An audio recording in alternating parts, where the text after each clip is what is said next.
नमस्कार, मैं हूं अनीता और आप देख रहे हैं मैं भी भारत का न्यूज बुलेटिन आदिवासी डेली। आज के बुलेटिन में आपको दिखाएंगे त्रिपुरा में टिपरा मोथा के प्रमुख प्रद्योत माणिक्य का बड़ा ऐलान। अब चुनाव में होंगे 3 धड़े। छत्तीसगढ़ में आदिवासियों के लिए मुख्यमंत्री की घोषणा और बताएंगे किन किन आदिवासी हस्तियों को मिलेगा पद्म पुरस्कार। एमबीबी पोल में लड़कियों की शादी के लिए उम्र तय करने पर स्थायी समिति की राय पर करेंगे चर्चा। तो शुरुआत करते हैं हेडलाइंस के साथ। मोदी सरकार का आदिवासियों पर फोकस, 11 हस्तियों को मिलेगा पद्म सम्मान। त्रिपुरा में टिपरा मोथा नहीं करेगी गठबंधन, ग्रेटर टिपरा लैंड की मांग से नहीं हटेंगे पीछे। छत्तीसगढ़ में आदिवासियों के लिए बड़ी घोषणा, मुख्यमंत्री आदिवासी पर्व सम्मान निधि की घोषणा। गणतंत्र दिवस की झांकी में एकलव्य आदर्श आवासीय विद्यालय की महत्वता की एक झलक। एमबीबी पोल में लड़कियों की शादी के लिए उम्र तय करने से पहले आदिवासी समाज से विचार विमर्श जरूरी। अस्मिता और अधिकार में आपको बताएंगे झारखंड के 2 वीर भाइयों नीलांबर और पीतांबर की कहानी। और अब खबरें विस्तार से। बुलेटिन की शुरुआत करते हैं बड़ी खबर से। गणतंत्र दिवस के मौके पर भारत सरकार ने पद्म अवार्ड्स की घोषणा की है। इस बार 106 हस्तियों को पद्म पुरस्कारों से सम्मानित किया जाएगा।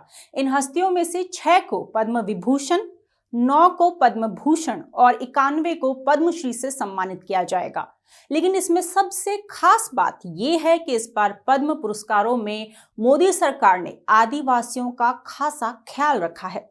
मध्य प्रदेश के उमरिया जिले की आदिवासी चित्रकार जोधैया बाई बेगा को कला के क्षेत्र में पद्मश्री पुरस्कार के लिए चुना गया है। वहीं गुजरात के छोटा उदयपुर जिले के एक आदिवासी कलाकार परेश राठवा भी इस सूची में शामिल हैं। उन्हें पिथौरा चित्रकला की सांस्कृतिक विरासत को संरक्षित करने के लिए सम्मान दिया जाएगा।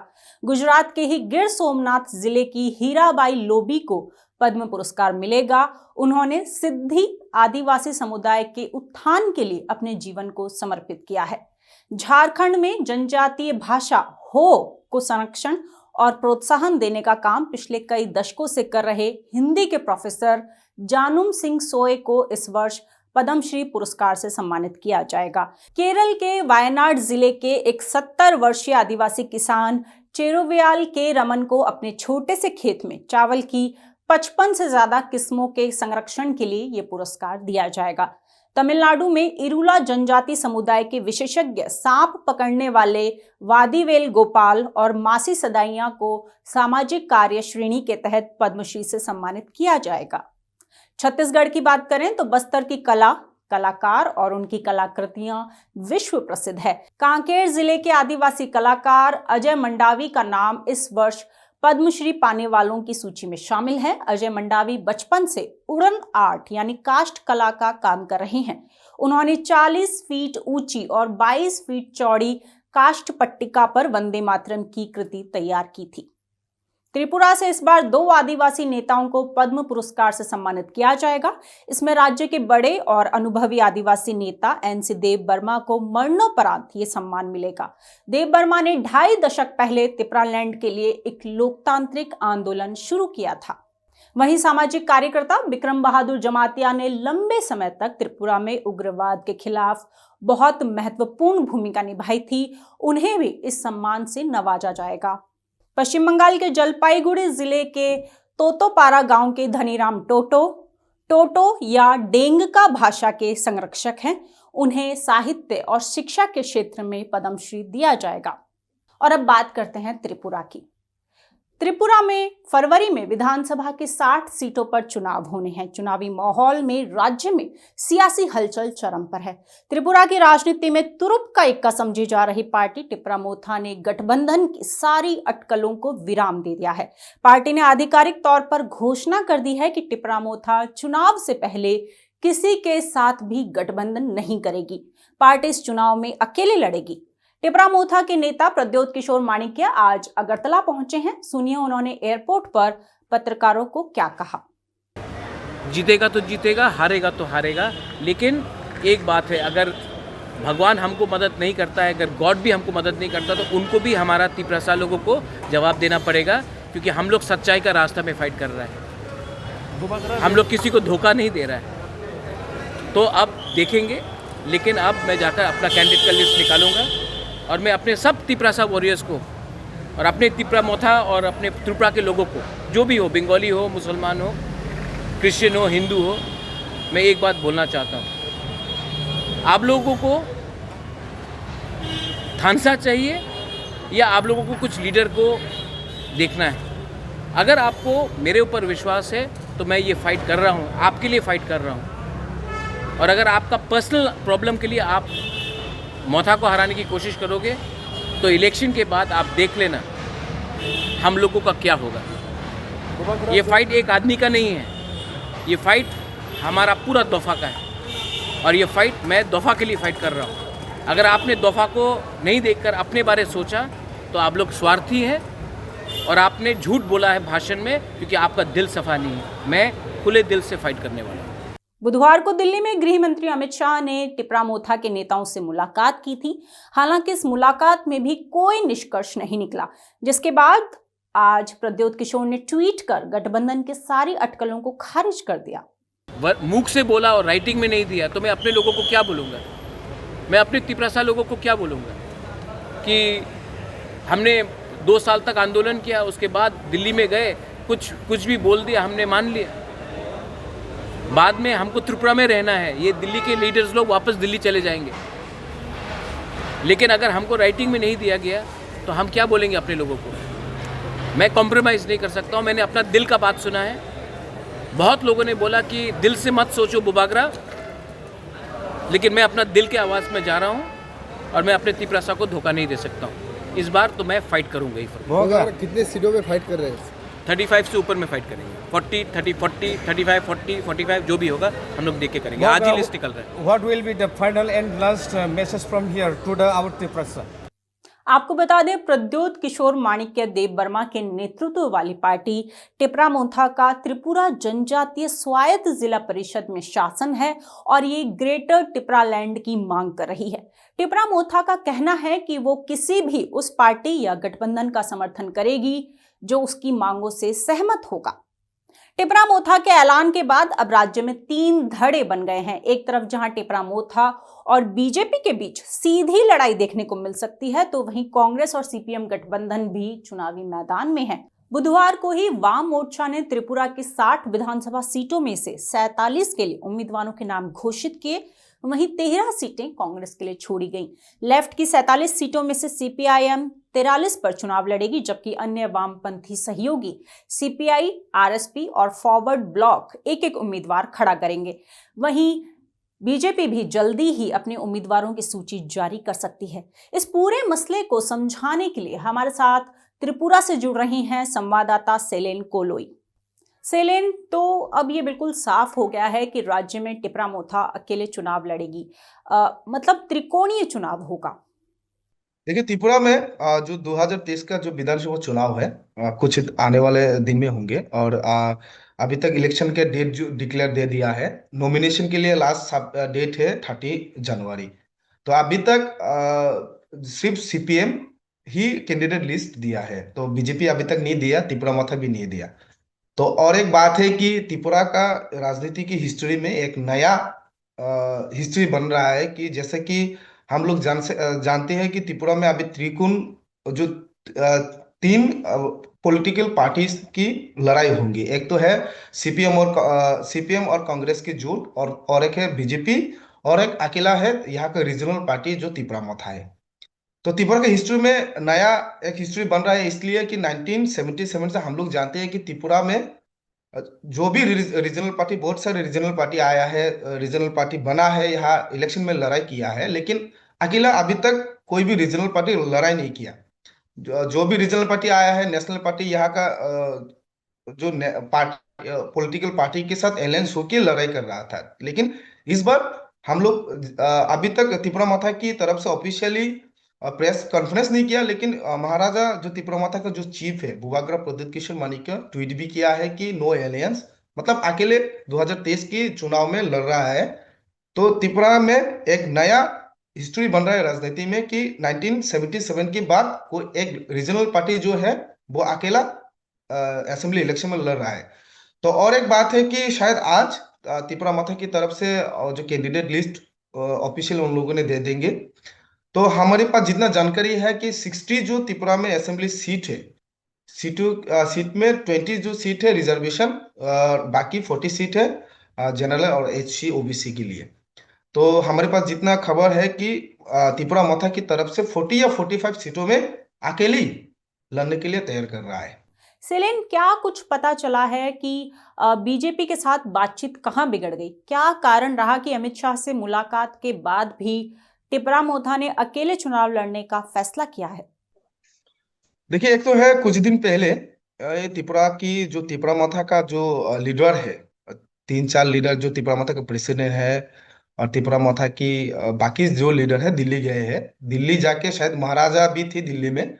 तो नेशनल गवर्नमेंट ऑफ इंडिया की होम मिनिस्ट्री के साथ होम मिनिस्टर अमित शाह जी के साथ बात हुई है शायद। तो आज महाराजा एयरपोर्ट में लौट के मीडिया को बात भी दिया है, बोला है कि मीटिंग अच्छे तरीके से हुआ, लेकिन त्रिपुरा माता का जो मेन डिमांड है ग्रेटर त्रिपुरालैंड और यहाँ का जो जनजाति त्रिपुराशा के लिए जो त्रिपुरा माता का जो डिमांड है शायद एक्सेप्ट नहीं किया होगा और एक्सेप्ट नहीं किया, इसलिए फिर अगले चुनाव में अकेले लड़ने के लिए जा रहे हैं त्रिपुरा माता। सेलिन, जैसा कि हम सब जानते हैं कि त्रिपुरा में 60 विधानसभा सीटें हैं।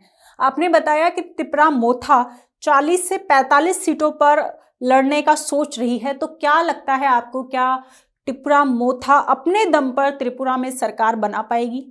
तो त्रिपुरा में ऐसा है कि 60 सीट है असेंबली जो इलेक्शन है, तो 60 से 20 सीट है यहाँ का जनजाति के लिए रिजर्वेशन सीट, और बाकी है 40 सीट जो एससी ओबीसी के लिए बना है।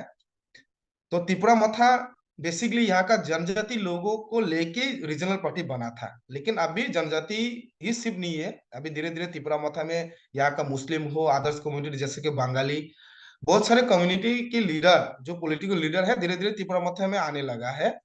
तो अभी तक त्रिपुरा मथा ऑफिशियली डिक्लेयर नहीं दिया कि कितने सीटों में लड़ाई करेंगे, फिर भी बोल रहा है कि 40 या 45 सीटों में लड़ाई करेंगे। तो 20 सीटों के बिना बाकी जो 20 और 25 सीट है, तो त्रिपुरा मथा वही लोगों को ही कैंडिडेट देंगे जो मुस्लिम कम्युनिटी हो, जो एससी कम्युनिटी, बाकी कम्युनिटी जहाँ का अदर्स कम्युनिटी कोई कैंडिडेट देंगे। तो एक तो है यहाँ का जो 60 सीटों में जो भी पॉलिटिकल पार्टी त्रिपुरा में सरकार बनाना है तो 31 सीट चाहिए। तो जो भी पॉलिटिकल पार्टी यहाँ का सरकार बनाने के लिए एसटी वोटर फैक्ट करते हैं, क्योंकि 20 सीटों के बिना बाकी जो 40 सीट है, कुछ कुछ सीट ऐसे है कि 50% कोई भी 40% जनजाति वोटर फैक्टर है। तो अभी देखा जाएगा कि त्रिपुरा मथा जो 45 सीटों में अगर लड़ाई करे, बाकी जो सीट है एससी ओबीसी के देंगे, फिर भी यहाँ कुछ कुछ सीटों में यहाँ का जनजाति वोटर है। तो अगर त्रिपुरा मथा अकेला लड़ के सरकार नहीं बना पाए, फिर भी 2023 में अगर कोई भी पार्टी त्रिपुरा में सरकार बनाने के लिए त्रिपुरा मथा को चाहिए साथ में।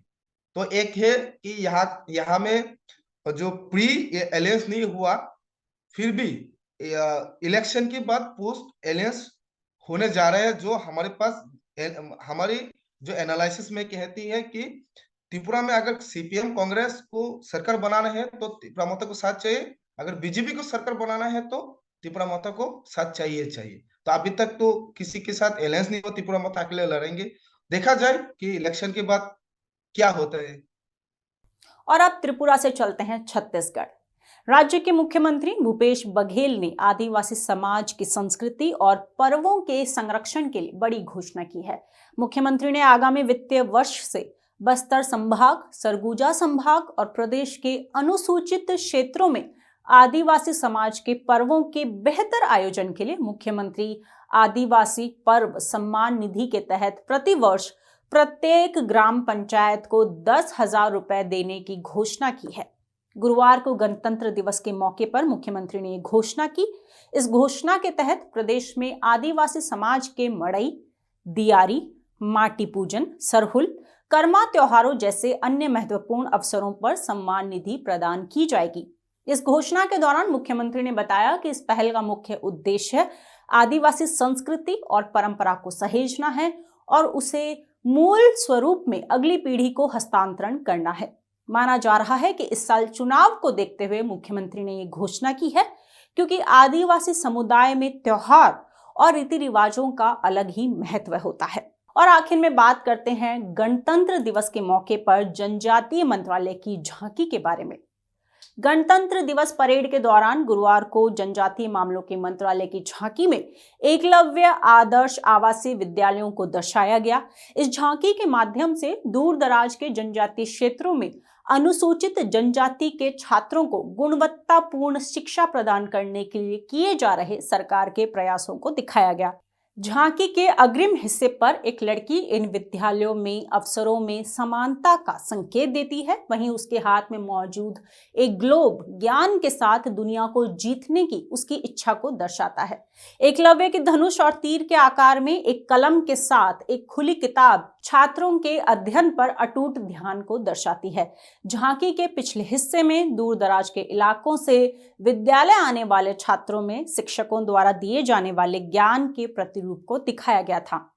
आपको बता दें, एकलव्य स्कूलों की शुरुआत साल 1997-98 में की गई थी। मोदी सरकार ने 50% से अधिक जनजातीय आबादी और कम से कम 20,000 जनजातीय लोगों वाले प्रत्येक ब्लॉक में एक एकलव्य विद्यालय स्थापित करने का फैसला किया है।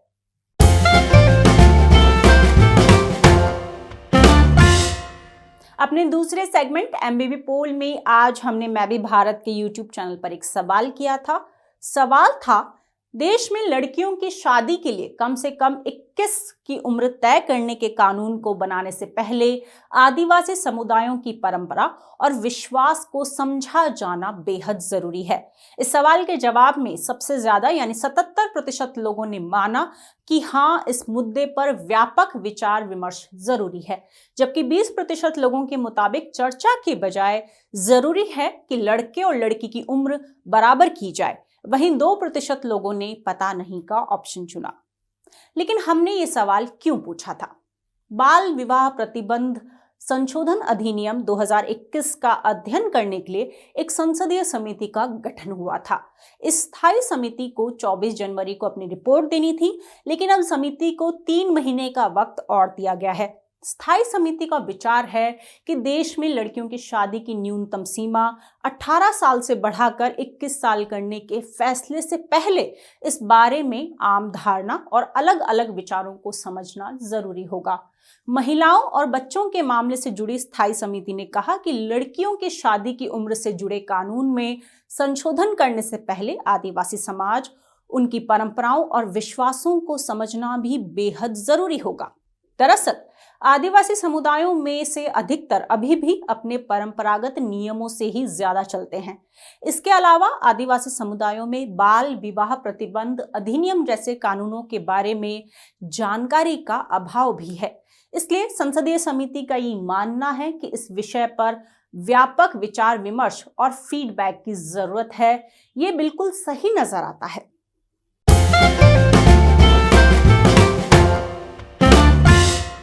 अपने तीसरे और आखिरी सेगमेंट अस्मिता और अधिकार में आज आपको बताएंगे आजादी की लड़ाई में अंग्रेजों के पसीने छुड़ाने वाले 2 भाइयों नीलांबर और पीतांबर के बारे में। झारखंड के वीर सपूत नीलांबर और पीतांबर भोगता जनजाति के थे। ये 12 गांवों की छोटी सी जागीर चेमो सनैया के भोगता जागीरदार थे। पलामू में बढ़ते अंग्रेजों के अत्याचार के खिलाफ नीलांबर और पीतांबर ने विद्रोहियों का संगठन खड़ा किया। नीलांबर के नेतृत्व में 10,000 विद्रोहियों ने डाल्टनगंज से 2 मील दक्षिण पश्चिम स्थित ठकुराई रघुवर दयाल सिंह की चैनपुर स्थित हवेली को घेर लिया था। इधर अंग्रेजी सेना ने भी मोर्चा संभाल लिया था।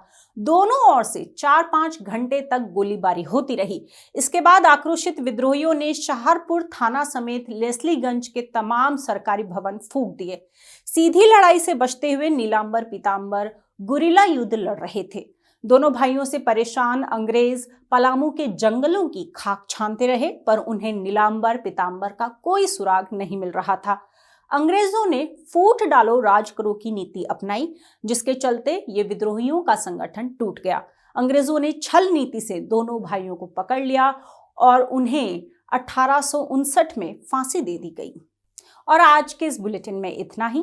अगर आप हमसे जुड़ना चाहते हैं तो नीचे दिए गए व्हाट्सएप नंबर पर हमें मिस कॉल दें। इसके साथ ही अगर आप कोई सुझाव हमें भेजना चाहते हैं तो कमेंट बॉक्स में लिखकर बताएं। इस वीडियो को लाइक ज़रूर करें और मैं भी भारत के यूट्यूब चैनल को सब्सक्राइब करना ना भूलें। धन्यवाद।